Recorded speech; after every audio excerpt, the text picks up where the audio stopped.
Hoy vamos a hablar sobre un interesante tema, el desaprendizaje. ¿Qué será el desaprendizaje? ¿Se podrá desaprender? ¿Tendrá el mismo grado de importancia que el aprendizaje? ¿Se podrá evaluar el mismo? Para responder a estas y otras interesantes preguntas, hemos entrevistado a un experto en el tema, quien nos dará su punto de vista al respecto. Sean bienvenidos a este vídeo y ¡comenzamos! Bueno, hoy comenzamos con la entrevista sobre un tema muy importante que se denomina el desaprendizaje. Y para eso tengo hoy un invitado especial, un experto en el tema educativo y también en la administración universitaria. Se trata del doctor Richard Robles, PhD en educación con enfoque en la complejidad y la investigación transdisciplinar. Le doy la más cordial bienvenida, doctor, a esta entrevista donde vamos a hablar sobre el desaprendizaje. Bienvenido, doctor. Muchas gracias, doctor Cabezas, le agradezco por la invitación y por las consideraciones que ha tenido al convocarme a esta entrevista, a este diálogo que vamos a tener. Bien, doctor. Usted sabe que en los diferentes cursos, seminarios, de sus conferencias a nivel de maestrías, doctorados, etcétera, se habla mucho de un tema que, digamos, está de moda hoy en día. Se trata del desaprendizaje. Me pregunto, y ahí se viene la pregunta ya para usted, ¿qué será el desaprendizaje, doctor, en base a su experiencia?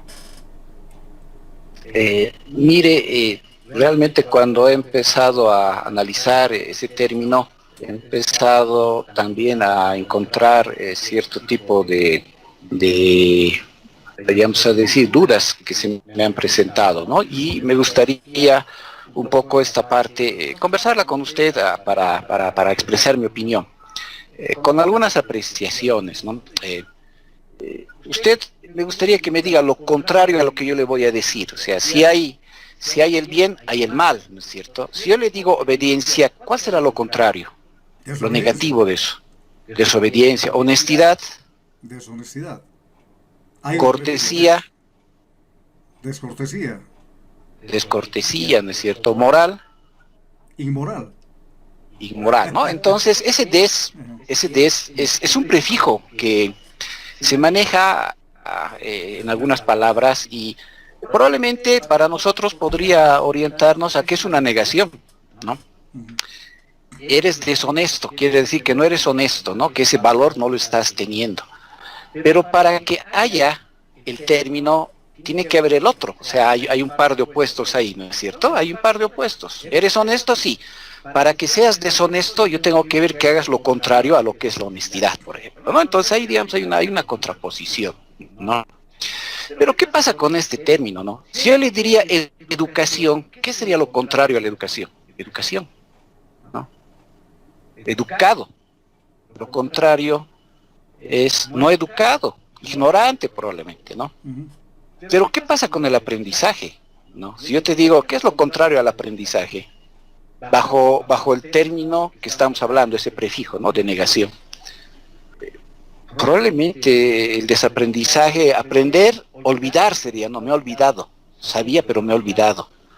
Entonces a mí me llevó, digamos, a entrar en una duda, digamos, de qué realmente puede significar el desaprendizaje, porque como usted lo ha dicho, se ha puesto de moda, muchos hablan de eso, lo manifiestan y hasta puede ser aceptado en algunos círculos, ¿no? Para que haya un aprendizaje tiene que haber un proceso, y si nosotros vemos en palabras sencillas qué es el aprendizaje, es adquirir conocimiento.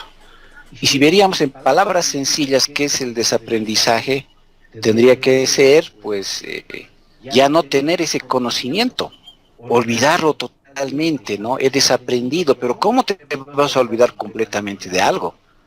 Ahí entramos, digamos, a que podría ser un aspecto parcial, ¿no? Dentro del aprendizaje es un aspecto parcial, ¿no? Desaprendizaje, pero has aprendido, sí, pero ahora voy a desaprender todo, te vas a olvidar todo, te va a dar una amnesia. No, o sea, es que no lo tenemos que entender de esa perspectiva. Entonces el término conlleva, digamos, dentro de su significancia, algo de interpretación que va un poco más allá de lo común, vayamos a decir. No lo vamos a encontrar, tenemos que realmente interpretarlo. Y desde ese punto de vista, en mi opinión, y en relación al aprendizaje, pero en un contexto particular, podría definirse como un proceso que a partir de una reflexión individual de la persona propia, ¿ya?, que además está basada en la experiencia, ¿no? O sea, tenemos que tener experiencia, nos permite identificar si un conocimiento o habilidad que hemos adquirido no me está permitiendo o me está limitando cumplir un objetivo o un propósito en un contexto determinado. Y en palabras sencillas podría ser que haciendo lo mismo que he hecho durante un tiempo, hoy no estoy obteniendo los mismos resultados. Lo podría definir desde esa figura, doctor. Bien, doctor. He hecho una investigación exploratoria, de libros, artículos en internet, todo eso. Y opinan ahí, algunos dicen, el desaprendizaje es tan importante como el aprendizaje en sí.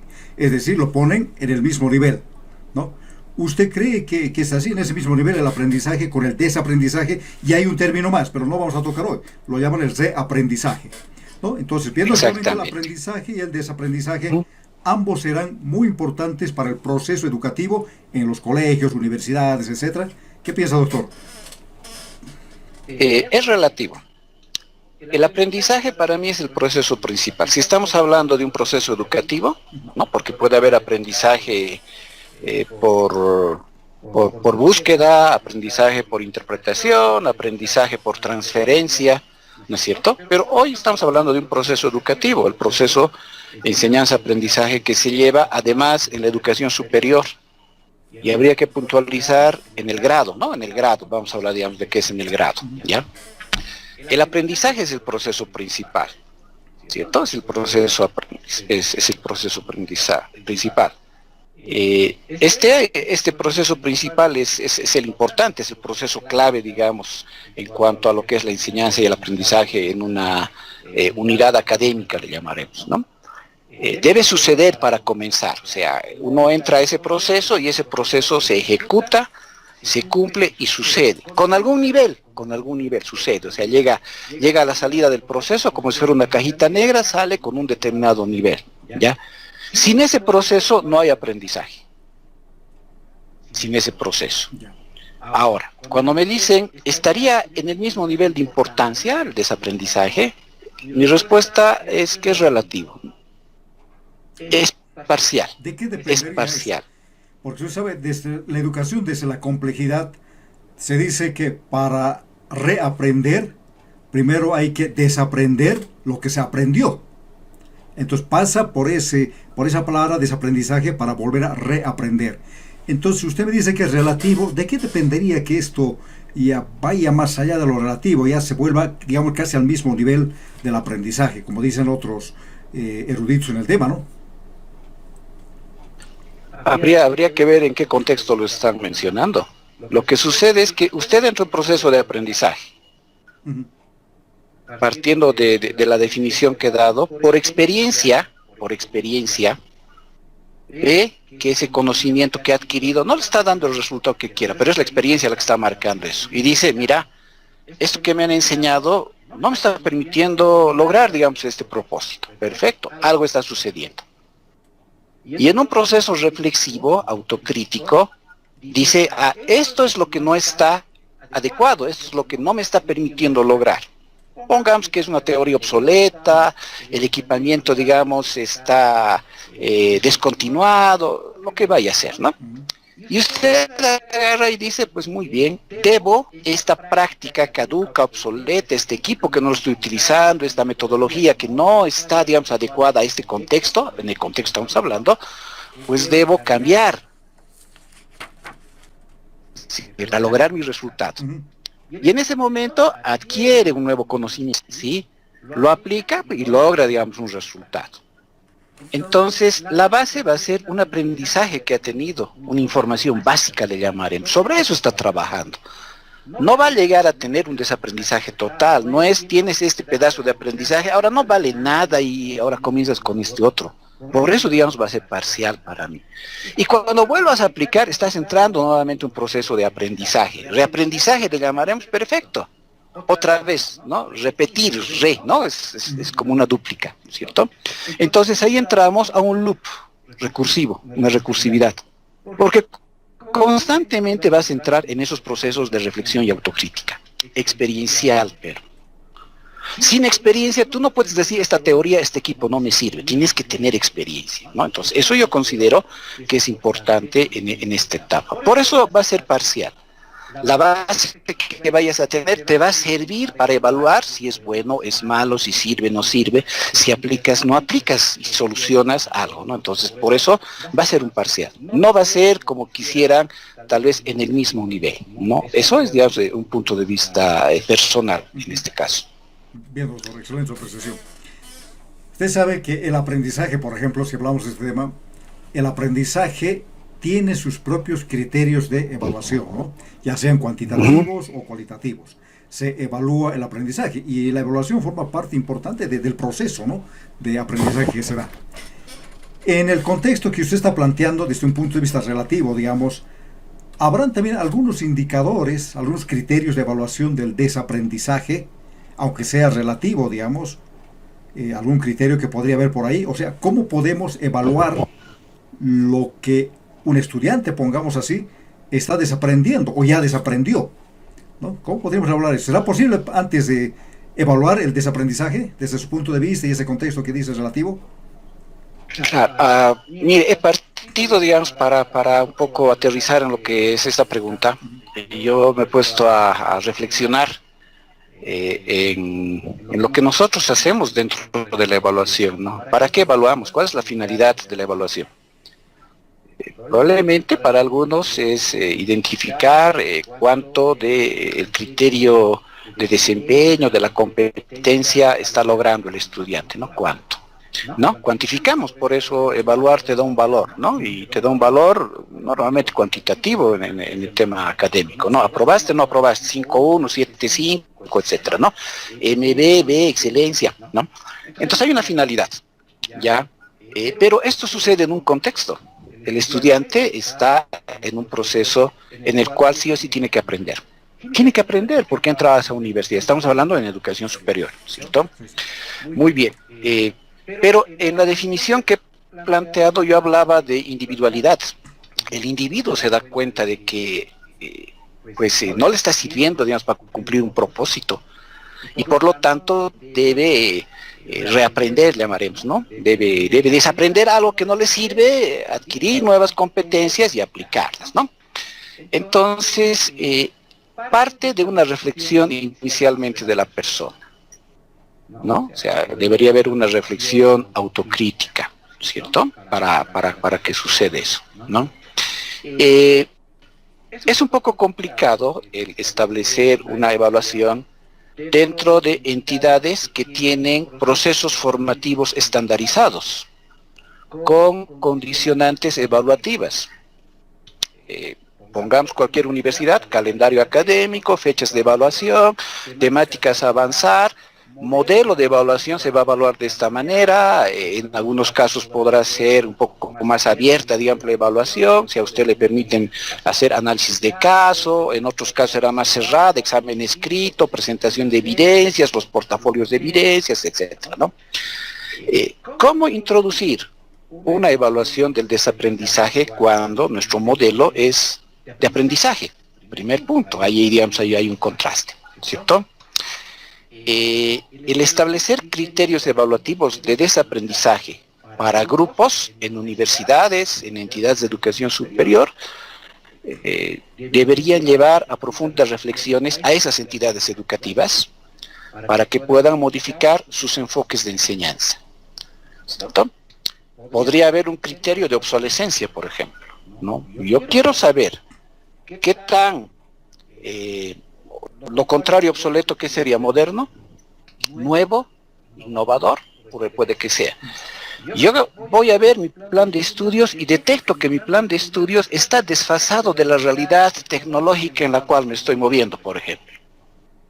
Ahí se podría aplicar el criterio de obsolescencia para que viejas prácticas sean desechadas y se incorporen nuevas prácticas en función al contexto, digamos, que estamos viviendo, ¿cierto? Pongamos un tema tecnológico, ¿ya? Lo mismo en un tema metodológico, por ejemplo, ¿sí? Un otro aspecto, el contexto me presenta emergencias, suceden emergencias, COVID hoy día, desastres naturales hace un par de años, sequías se llama hace 2, 3 años, etcétera, ¿no? Ojo que eso no es global, son regionalizados, inclusive son muy locales, ¿no? Deberíamos nosotros, pues, agarrar y decir, ¿cuál es la efectividad de este mi proceso respecto al contexto en el cual estoy? Y eso también te va a dar un criterio de evaluación, ¿no? La efectividad que tienes actualmente. Eso, digamos, como institución. Sin embargo, eso es muy complicado hacerlo, porque es la persona la que está. Es un docente que transmite y si él no cambia el estudiante. Si el estudiante no es un estudiante dinámico, de pensamiento abierto, crítico y anda cuestionando permanentemente, ¿para qué me sirve esto? ¿Cómo puedo aplicarlo? Mire, estoy queriendo hacer esto y no estoy obteniendo un resultado. En esa evaluación que tiene, digamos, ese estudiante, pues puede generar un proceso de reflexión, ¿cierto? Entonces, por ahí vienen estos aspectos que podrían ser analizados como, ojalá, criterios de evaluación, pero en una entidad son un poco complicados de aplicar porque trabajamos sobre ciertos estándares ya cerrados. Un plan de estudios no lo puedes cambiar, una asignatura tiene este tipo de, digamos, de tratamiento y en este tiempo y los estudiantes deben estar, etcétera, ¿no? Entonces por ahí, digamos, vamos con ciertos aspectos que nos pueden afectar. Esa sería la respuesta, doctor. Usted habla de una palabra clave, individualidad. Podríamos decir que el aprendizaje, por ejemplo, es colectivo, ¿no? Se da dentro de la comunidad universitaria, de los cursos, todo eso, con un grupo de personas. El desaprendizaje, entonces, sería más individual. No se podría aplicar a un grupo de así, en forma global, digamos, o casi instantáneo, ¿no? Sería un trabajo más individual el desaprendizaje. En el caso de un proceso educativo, sí. En el caso de un proceso educativo, sí. Pero ¿qué tal si nosotros somos una empresa? Hagamos de cuenta que somos una empresa, la empresa que usted quiera. Y la empresa ha trabajado por establecer una adecuada cultura organizacional. Y en esa cultura organizacional ha establecido tener un modelo mental, ¿ya? Trabajaremos con un modelo mental, ¿no? Calidad total, servicio al cliente y demás, ¿no? Eso ya marca el accionar de todos nosotros porque somos parte de una cultura organizacional, ¿cierto? Lo que es diferente en una universidad. ¿Por qué? Los estudiantes entran y salen, se haga de cuenta de que son usuarios momentáneos. Algunos están 1 año, otros están 5 años, ¿no? Algunos se rezagan, otros van, vuelven, etcétera. Los docentes en algunos casos también somos pasajeros, vamos rotando. Entonces, no es, digamos, tan estable. Más estables en una organización externa, ¿no? Porque ellos sí tienen un propósito, vamos a acaparar el mercado. En cambio, una universidad es servicios educativos, ¿no es cierto? A no ser que esté en franca competencia, digamos, y en lograr estándares respecto a otros, tal vez, digamos, ahí, pero la cultura organizacional podría marcar ese aspecto, ¿no? Por eso, digamos, que en la universidad es individual, diferencias individuales afectan al aprendizaje, ¿no es cierto? Y nos movemos, digamos, por ciertos aspectos internos. Entonces, por ahí va, digamos, el tema de la individualidad en este proceso, ¿no? Dentro de lo que es la educación. Usted ha hablado también me parece un criterio muy importante que ha dado a conocer la obsolescencia, ¿no? Por ejemplo, en ingeniería hablemos la obsolescencia tecnológica que se llama. Este sería un indicador del desaprendizaje para ver si el estudiante sigue, por decirle, trabajando con procesos ya pasados de moda, le pongo entre comillas así, obsoletos, y tendría que adoptar otros nuevos, digamos, algo así. ¿A eso quiere llegar con este criterio de desaprendizaje? En el caso por ejemplo, la ingeniería, acá, digamos, hay un problema, ¿no? Yo docente, usted docente, enseñamos lo que sabemos. Si usted está actualizado, enseñar en el nivel de actualización que tenga. Pero ¿qué tal si está desactualizado respecto al contexto? Por diferentes aspectos. El tema tecnológico es caro además, ¿no? El acceder a un curso, digamos, es caro. Pero a veces el docente sigue dando las clases. no podemos cargarle solamente la culpa al estudiante. El estudiante es, que se llama, el sujeto que recibe el proceso, digamos, de transferencia de conocimientos. ¿Cierto? Si al estudiante tú dices, tú estás obsoleto, así me han enseñado. Lo que la universidad debería ver es si su plan de estudios, si sus procesos, si su metodología, si su equipamiento está acorde a la modernidad, digamos, de su contexto, por ejemplo, ¿no? Entonces, esa, digamos, sería un criterio para que la misma institución educativa aplique al interior, ¿no? El docente probablemente no lo haga, el jefe de carrera probablemente no lo haga, vive feliz con su plan de estudios, mejor que ni le afecten porque le va a generar, digamos, una desestabilización. El estudiante es un sujeto, vayamos a decir, no muy activo, no muy dinámico, recibe lo que le das. Lea esto, haga esto, tu biblioteca por ahí tiene textos de hace 20 años atrás, nos han modernizado, entonces muchas veces no le podemos cargar esa culpa al estudiante. Debe ser institucional, debe ser macro, ¿no? Para que lo macro afecte a lo micro, ¿cierto? Pero también puede ocurrir que una persona, pongamos, en el caso, digamos, usted que está en este proceso, quiera generar una revolución, un cambio a partir, digamos, de estos aspectos. Pues tiene que convertirse en un agente multiplicador de estos aspectos para que de adentro vaya hacia afuera, ¿no? Por una presión interna, diga, queremos modernizar, estamos desfasados del resto, ¿no? Entonces tendría que haber esa relación, ¿no? De adentro hacia afuera y de afuera hacia adentro. Bien, doctor. En este caso, como usted menciona, pues, digamos, el docente sería el primero el que tiene que desaprender, ¿no? Para luego eso transmitir a sus estudiantes, digamos, como tal, ¿no? Porque si él no desaprende, poco podría pedir a sus estudiantes. ¿Se podrá lograr esto en los docentes, digamos, así, esa óptica que usted está mencionando?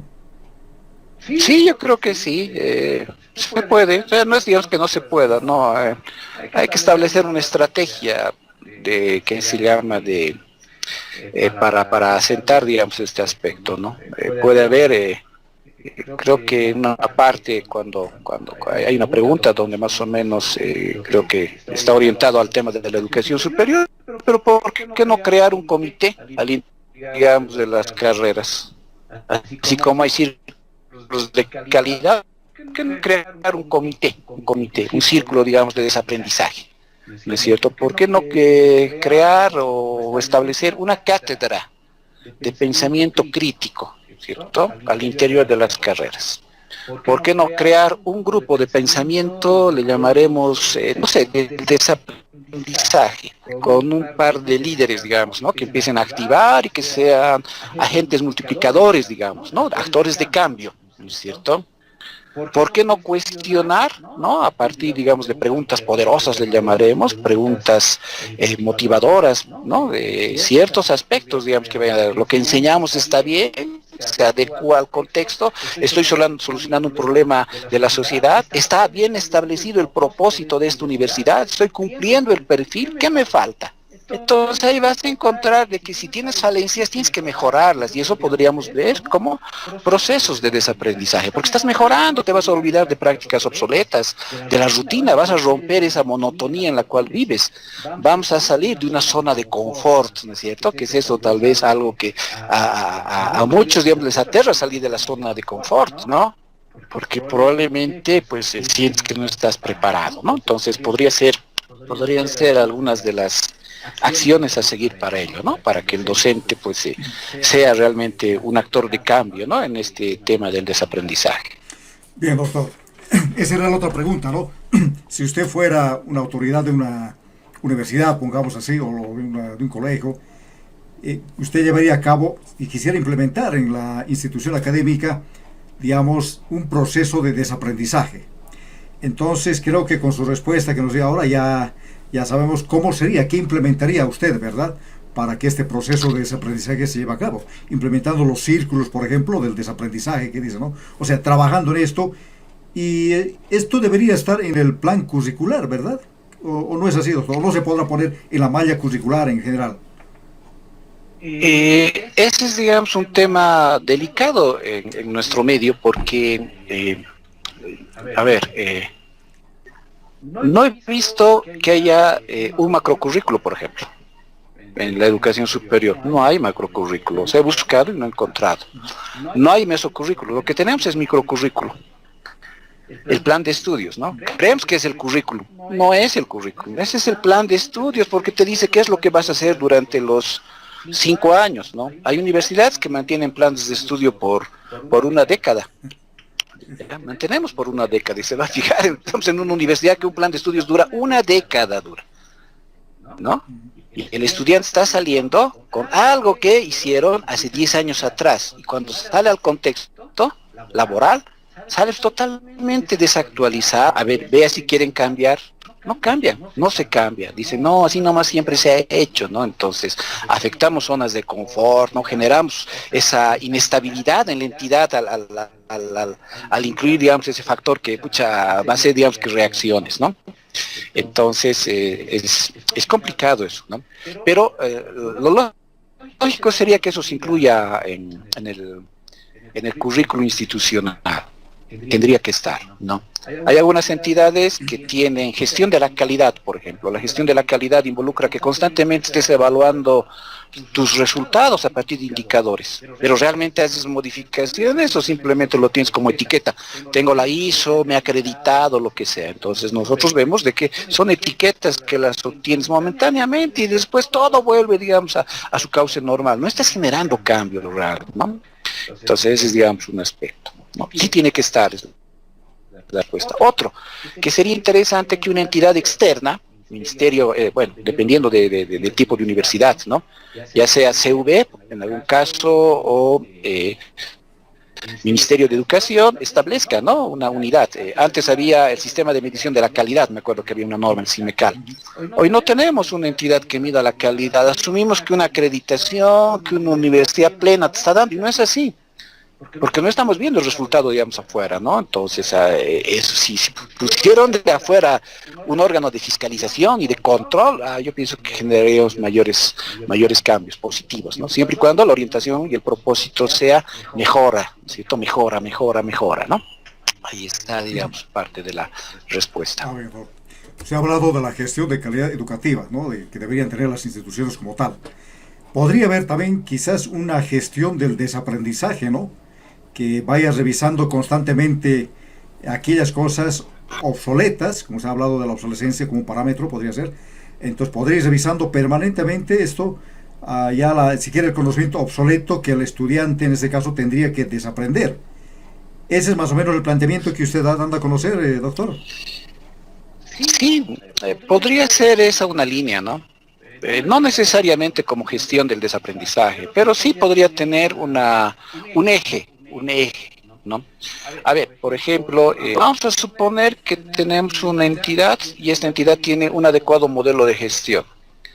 Y en ese su modelo de gestión realiza evaluaciones a sus procesos y genera indicadores, ya diferentes indicadores, ¿no?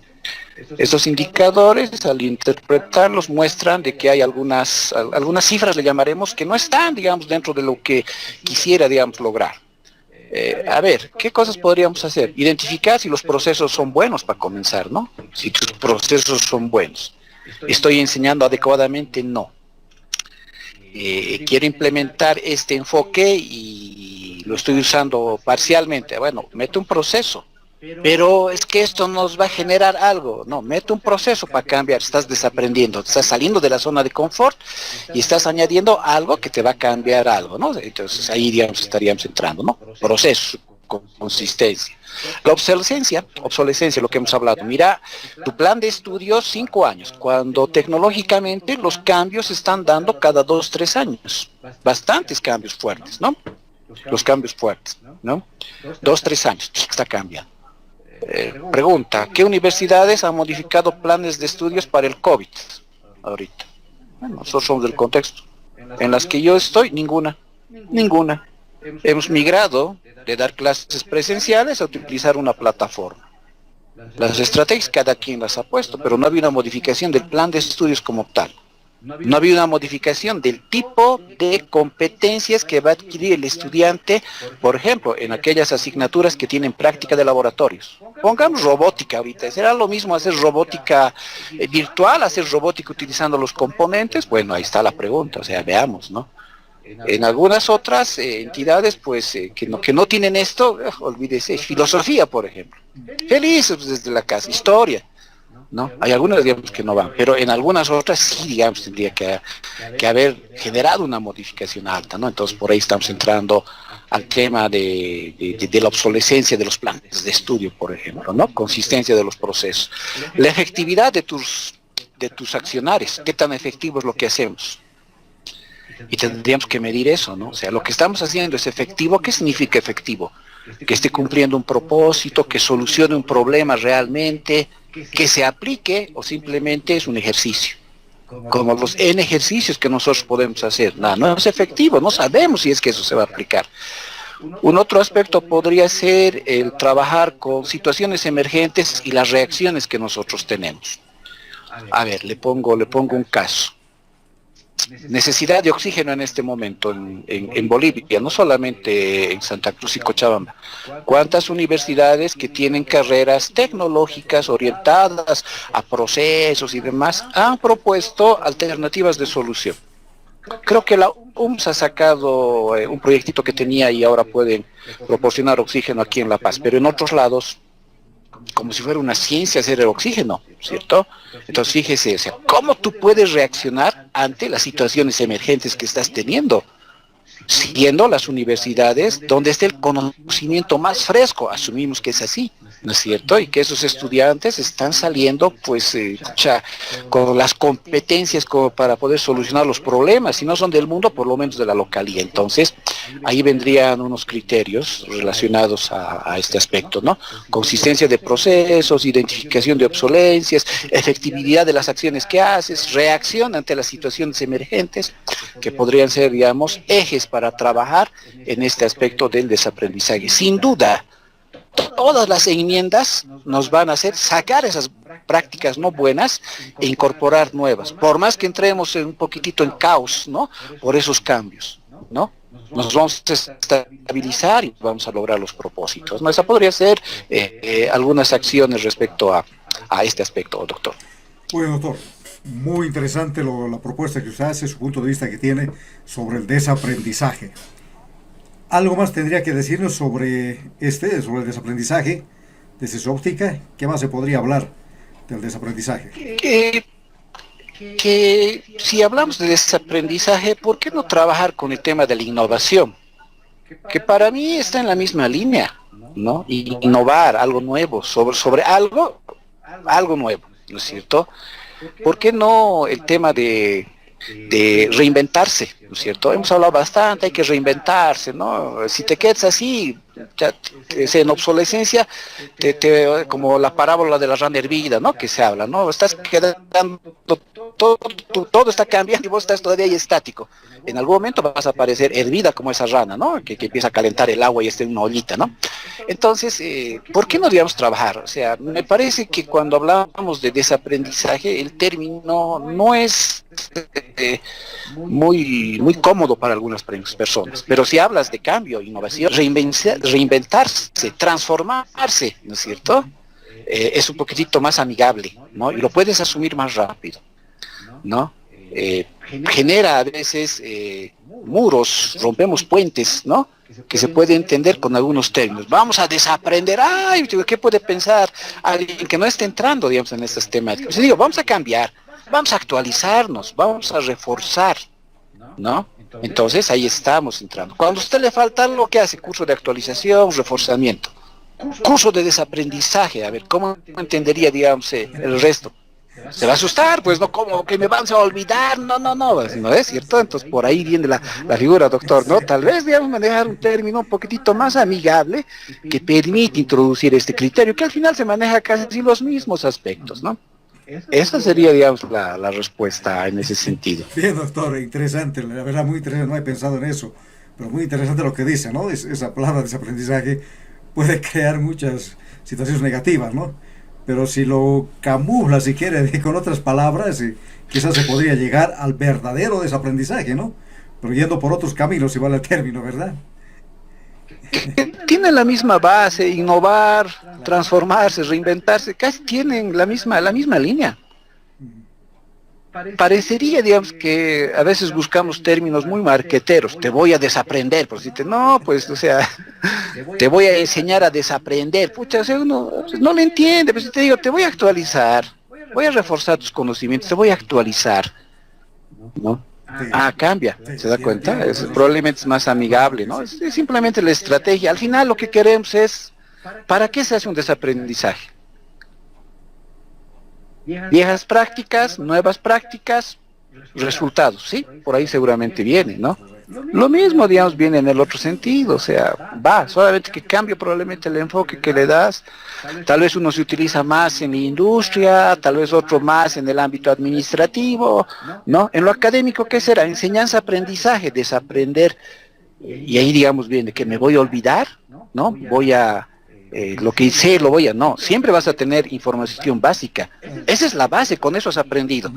Y si eso quieres desecharlo, estás comparando con otra cosa, pero lo que tú ya tienes, ya sabes. Ojo, para mí la experiencia es fundamental. Si no tienes experiencia, no sabes para lo que te sirve, ¿no? Tienes que experimentar lo que has adquirido.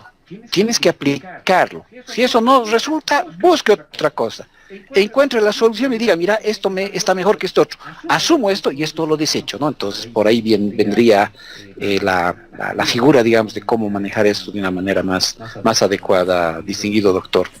Muy bien, doctor, muchas gracias. La verdad que su participación es muy valiosa. Todo el aporte que está haciendo sobre el desaprendizaje, ese parámetro que usted ha identificado de que se podría aplicar, ¿no? Como la obsolescencia, por ejemplo, y lo que acaba de decir a la última me parece formidable, cómo se debería tratar el desaprendizaje, ¿no? En la educación o en otros contextos, pues en las empresas, usted ha dicho, en las empresas igual tienen que desaprender, ¿verdad? De verdad, doctor, le quedo muy agradecido por la entrevista. No sé, tiene unas palabras quizás para decir al último ya, terminando con esta entrevista, y gracias por la aceptación, por supuesto, ¿no? Bueno, pues que debería ser motivo de reflexión para todos quienes estamos en ámbito educativo, el pensar que si lo que estamos haciendo actualmente realmente es efectivo, si logra generar un proceso de cambio en la mentalidad de las personas, si ese estudiante que está siendo, vayamos a decir, guiado en este momento, facilitado por alguno de los docentes, realmente se convierte en un actor, si puede liderar un proceso, si puede transferir lo mismo que le estoy dando, si adicionalmente a lo frío que puede ser un proceso de enseñanza-aprendizaje, incluimos algunos otros elementos como son los valores, la ética y algunos otros aspectos, pues humanizamos más y realmente pues ensimismamos, ¿no? A esa persona que salga y se convierta en lo que queremos, ¿no? Un líder de cambio, un líder humano pues que utilice la ciencia, la tecnología,